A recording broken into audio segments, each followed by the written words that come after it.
mais uma questãozinha aqui do SESP, questão de número 5 dessa nossa aula, né? Mais uma vez, mesma prova, mesmo enunciado. Vamos direto aqui, então, para a assertiva, né?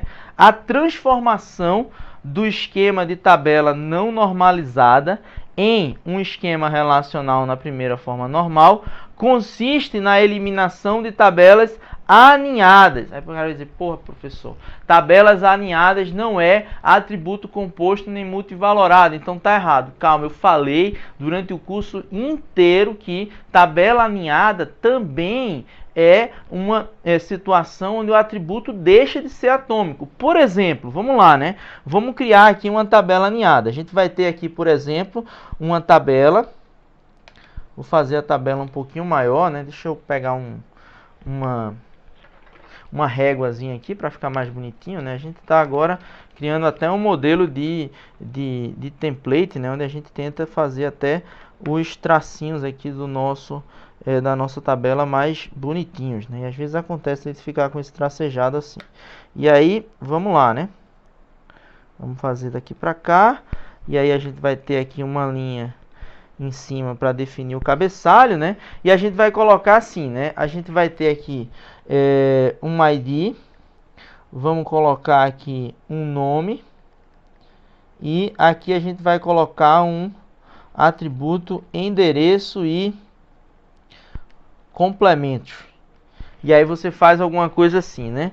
O ID número 1, cujo nome é a Silvinha, tem como valor de endereço e complemento, aí eu vou colocar o valor aqui para a gente ficar com ele mais visível aí para a gente, tá? Então, tem como valor, no caso desse atributo, né? Eu vou jogar para a tela aqui, tá? Para que a gente visualize melhor. Então, esse atributo aqui vai ter o seguinte valor, né? Imagina um endereço qualquer, tá? Rua Dom... Vou colocar outro endereço aqui. Rua do Futuro 453, apartamento 503, vírgula, aí a gente abre um parênteses aqui, 999 777, vírgula, vamos colocar aqui outro valor, Madalena,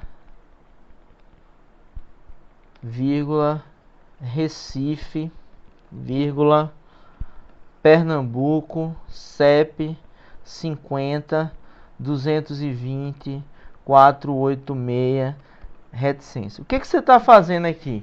Você vai ter isso aqui, galera, é uma tabela por si só. Isso aqui é uma tabela, ou seja, um conjunto de atributos que está dentro de outra tabela. Ou seja, você visualiza isso como uma tabela aninhada, né? Uma dentro da outra, né? Quando a coisa começa a ficar aninhada, é porque elas vão, digamos, se incorporando umas às outras, né? Então, a ideia aqui é que esse atributo aninhado, ele também fere a ideia de que o atributo não pode ser atômico, né? Ele acaba sendo visualizado como um atributo composto e multivalorado, em alguns casos conhecido aí como atributo complexo, né? Então, nessa situação, o que a gente observa aqui é justamente o que está sendo dito na questão, né? A transformação de um esquema de tabela. E veja o cuidado dessa questão. Ele não fala de um esquema de relação. Ele fala de um esquema de tabela na normalização, no caso não normalizada em um esquema relacional à primeira forma normal. Por quê? Porque para você considerar uma estrutura, uma relação, ela precisa estar na primeira forma normal. Então, antes de normalizar a primeira forma normal, ela é vista como uma tabela. E depois, quando você faz com que todos os seus atributos sejam atômicos, aí você tem justamente agora a primeira forma normal e a sua tabela deixa de ser uma tabela e passa a ser uma relação. Então isso é importante e o SESP tomou esse cuidado aqui na questão. E aí ele diz, em um esquema de relação na primeira forma normal, consiste na eliminação de tabelas aninhadas. Então se você observar, eliminar atributos compostos, multivalorados ou complexos é justamente retirar de dentro da tabela valores que estariam em vários atributos de uma determinada tabela. Então, a alternativa está perfeita, correta e, para mim, essa foi uma das questões mais bem feitas aí dos últimos tempos, tá bom?